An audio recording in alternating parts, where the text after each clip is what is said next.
তুমি কি করছো সকাল সকাল পাতাপুতি নিয়ে? তুমি কি ডিউটিতে যাবে না? ডিউটি যাবো, ডিউটি আজকে বিকাল।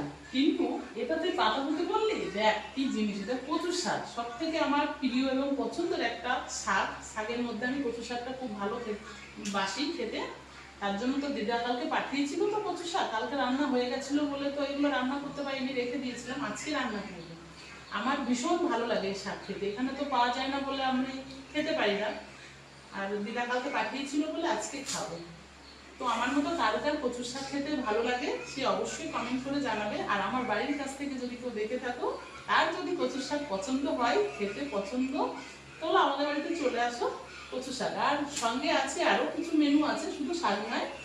আমার মা পাঠিয়েছিল কালকে বেগুন আছে, কাঁকরোল আছে, ফ্রিজে এখনো চাল কুমড়ো আছে, আর অন্যান্য সবজি আছে। আর রান্নার মেনু তো আরো কিছু আছে।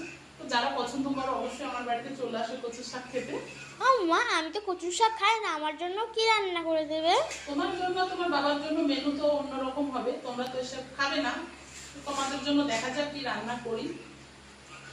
ঠিক আছে, টাটা গাইস।